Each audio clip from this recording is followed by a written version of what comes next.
Hello नमस्कार दोस्तों, आप सभी का स्वागत है फिर से आपके अपने यूट्यूब चैनल आरपीएससी एग्जाम पाठशाला पर। तो अपन पढ़ रहे थे राजस्थान की मिट्टियाँ, और राजस्थान की मिट्टियों में अपन ने पिछली क्लास में राजस्थान की मिट्टियों का वैज्ञानिक वर्गीकरण और राज्य कृषि विभाग का वर्गीकरण पढ़ लिया था। तो आज की क्लास में अपन पढ़ेंगे राजस्थान की मिट्टियों का सामान्य वर्गीकरण। तो बिना देरी किए क्लास को स्टार्ट करते हैं। तो सबसे पहले है बलुई रेतीली मिट्टी। बलुई या रेतीली मिट्टी का उपनाम है मरुस्थलीय मृदा, शुष्क मिट्टी और प्यासी मिट्टी। इसका निर्माण हुआ है बलुआ पत्थर के अपरदन से, और विस्तार है जैसलमेर, बीकानेर, बाड़मेर, जोधपुर और शेखावाटी क्षेत्र में इसका विस्तार है। मतलब बलुई रेतीली मिट्टी मुख्यतः पश्चिमी राजस्थान में पाई जाती है, और ये राजस्थान में सर्वाधिक पाई जाने वाली मिट्टी है। रेतीली मिट्टी में कैल्शियम की मात्रा अधिक पाई जाती है, और इस मिट्टी के कण सर्वाधिक मोटे होते हैं, और जिसका कारण है बार बार सिंचाई की आवश्यकता पड़ती है।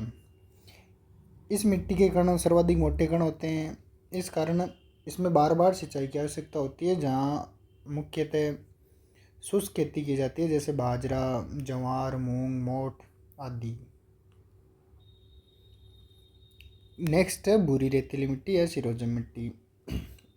इसका निर्माण हुआ है लूनी बेसिन और बलुआ पत्थर से, और सिरोजम मिट्टी का विस्तार है पाली, जोधपुर, नागौर, जालोर और सीकर, चूरू, झुंझुनू। मुख्यतः शेखावाटी रीजन, पाली, जोधपुर और जालोर क्षेत्र में।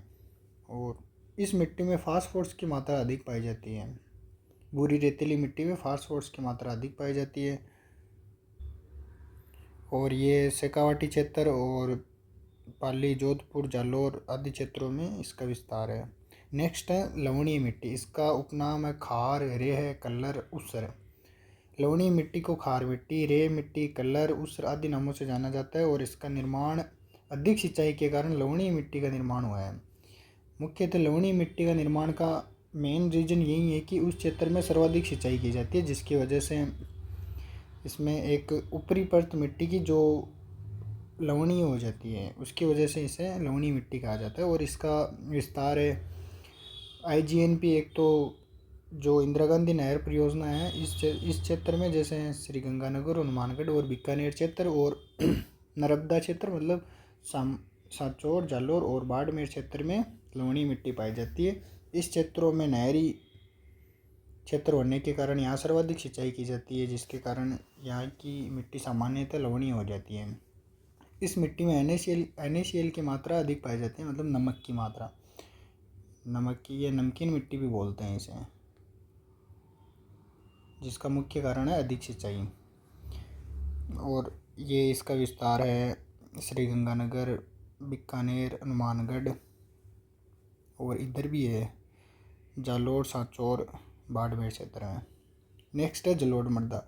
इसका उपनाम है डेल्टाई मिट्टी, कच्छारी मिट्टी और दोमट मिट्टी। इसका निर्माण हुआ नदियों द्वारा किए गए अवसादों से, और इसका विस्तार है अलवर, भरतपुर, करौली, धौलपुर, टोंक, सवाई माधोपुर। जलोढ़ मृदा सर्वाधिक उपजाऊ मिट्टी होती है। ये क्वेश्चन पूछा जाता है कि सर्वाधिक उपजाऊ मिट्टी कौन सी होती है, जो है जलोढ़ मृदा। जलोढ़ मृदा सर्वाधिक उपजाऊ मिट्टी होती है। इसे कच्छारी मिट्टी भी कहते हैं, दोमट मिट्टी भी कहते हैं। इसमें पोटास की मात्रा अधिक पाई जाती है। ये मुख्यतः पूर्वी राजस्थान में पाई जाती है। ये मैप के जरिए अपन इस चीज़ को समझ सकते हैं। अलवर, भरतपुर, करौली, टोंक, सवाई माधोपुर आदि क्षेत्रों में पाई जाती है। नेक्स्ट है काली मिट्टी। तो काली मिट्टी को कपासी मिट्टी, रेगूर मिट्टी और सौता जुताई वाली मिट्टी भी कहा जाता है। इस मिट्टी का निर्माण बेसाल्ट लावा चट्टानों से हुआ है। इसका विस्तार है कोटा, बूंदी, बारा, झालावाड़ मतलब हाड़ौती क्षेत्र।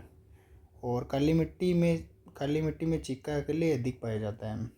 काली मिट्टी की जल धारण क्षमता अधिक पाई जाती है। इसमें एक बार पानी देने के बाद में 10 से 15 दिन के बीच में पानी देने की कोई आवश्यकता नहीं है। इसे चर्नोजम या वर्टिसोल भी कहा जाता है।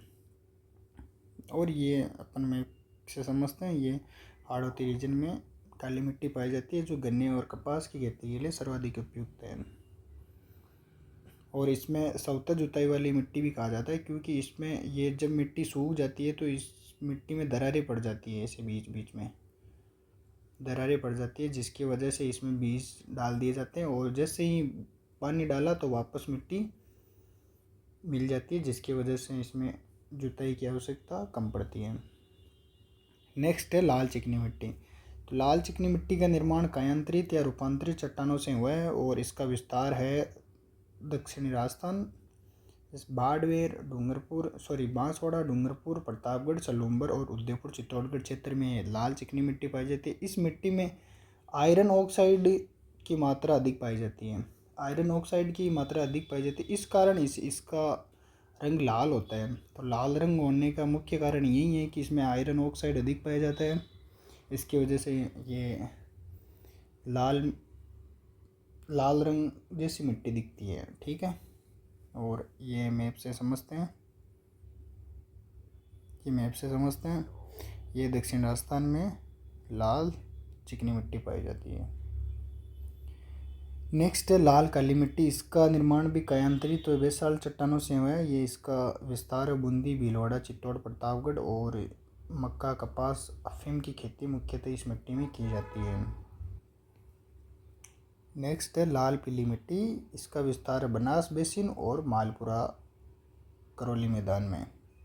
इन दो मैदानों में इसका विस्तार पाया जाता है। बनास बेसिन में राजसमंद, उदयपुर, चित्तौड़ और भीलवाड़ा क्षेत्र शामिल है और मालपुरा करौली में अजमेर, टोंक, सवाई माधोपुर, जैसे ATMs से भी अपन याद रख सकते हैं। ATMs अजमेर, टोंक, सवाई माधोपुर। ठीक है, और बनास बेसिन में राजसमंद, उदयपुर, चित्तौड़, भीलवाड़ा। और लाल पीली मिट्टी में सरसों और जवार का उत्पादन सर्वाधिक होता है। इसी के साथ में अपना मिट्टियों का वर्गीकरण समाप्त होता है और नेक्स्ट हम थोड़ा सा पढ़ते हैं मृदा से रिलेटेड कुछ बिंदु है, जिसमें हम मृदा की समस्याएं जानेंगे कि मिट्टी के साथ में मिट्टी की ऐसी कौन सी समस्याएं हैं जो खेती को प्रभावित करती है, रहन सहन को प्रभावित करती है। ठीक है, तो मिट्टी की समस्या में अपन पढ़ते हैं सबसे पहले अपरदन और मिट्टी की ऊपरी सतह का कटाव मृदा अपरदन कहलाता है। जैसे मृदा अपरदन हवा से भी होता है, पशुचारण से भी होता है, अनियंत्रित कटाई से भी होता है। तो मृदा अपरदन को रेंगती हुई मौत या किसान की मौत कहा जाता है, क्योंकि मृदा अपरदन से मिट्टी की ऊपरी परत, जो मिट्टी की सबसे उपजाऊ परत होती है, वो हट जाती है। इसकी वजह से इसे रेंगती हुई मौत और किसान की मौत भी कहा जाता है। अपरदन के कारण वनों की इत्यादि कटाई, अत्यधिक पशुचारण और अवैज्ञानिक कृषि। वनों की अत्यधिक कटाई होने की वजह से जो मिट्टी की एक पकड़ होती है, जो संगठित मिट्टी रहती है, वो ऐसे बिखर जाती है। उसकी वजह से हवा, पानी आदि के द्वारा इसकी ऊपरी परत हट जाती है, उसकी वजह से अपरदन होता है। नेक्स्ट है सेम को जलक्रांता भी कहा जाता है। मिट्टी का दलदली होना और नमी की समस्या और मिट्टी का दलदली होना सेम कहलाता है। तो सेम की समस्या अधिक सिंचाई व जल रिसाव के कारण होती है। जब अधिक सिंचाई हो जाती है और जिस क्षेत्र में हम अधिक से अधिक सिंचाई करते हैं, बिना आवश्यकता की सिंचाई करते हैं, तो उस क्षेत्र में सेम की समस्या उत्पन्न हो जाती है। जैसे हनुमानगढ़ का बड़ोपल और श्रीगंगानगर क्षेत्र जो हाल फिलहाल में सेम की समस्या से ग्रसित हैं। सेम की समस्या को सफ़ेदा या यूकेलिप्टस के वृक्ष लगाकर कम किया जा सकता है। जो सफ़ेदा का पौधा है ना, वो लगाकर सेम की समस्या को कम किया जा सकता है, जो उत्तरी राजस्थान में मुख्यतः किया भी जा रहा है। नेक्स्ट है लवणीयता।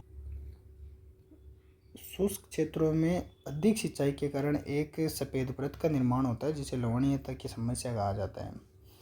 शुष्क क्षेत्रों में जैसे पश्चिम राजस्थान या उत्तरी राजस्थान में अत्यधिक सिंचाई के कारण सफ़ेद परत, मिट्टी की ऊपरी परत पर एक सफ़ेद परत का निर्माण होता है, जिसे लवणीयता की समस्या कहते हैं। और लवणीयता से सबसे ज़्यादा प्रभावित क्षेत्र श्रीगंगानगर, हनुमानगढ़, बीकानेर, सांचौर, जालौर और बाड़मेर, क्योंकि ये नहरी क्षेत्र है और नहरी क्षेत्र की वजह से यहाँ पे कोई पानी की कमी है नहीं। इस वजह से अधिक सिंचाई करने पर मिट्टी की ऊपरी परत पर एक लवण जैसी पपड़ी जम जाती है, जिसे लवणीयता कहते हैं। नेक्स्ट है क्षारीयता। जब मिट्टी का pH मान 8+ हो जाता है, 8 से अधिक होना क्षारीयता की समस्या कहा जाता है। और रासायनिक खादों का अत्यधिक प्रयोग करने से ये क्षारीयता की समस्या होती है। और गंवार और ढेंचा की हरी खाद का उपयोग करने से क्षारीयता की समस्या कम हो जाती है। तो क्षारीयता की समस्या को कम करने के लिए हम गंवार की खेती ज़्यादा करनी पड़ती है और ढेंचा की खाद का उपयोग करने से क्षारीयता की समस्या कम हो जाती है। और क्षारीयता, मिट्टी की क्षारीयता, मिट्टी का पीएच मान 8+ होने पे मिट्टी की क्षारीयता कहा जा सकता है। चलो इसी के साथ में हम आज की क्लास को यहीं समाप्त करते हैं। नेक्स्ट क्लास में नेक्स्ट नए टॉपिक से स्टार्ट करेंगे। इसी के साथ में जय हिंद, जय भारत।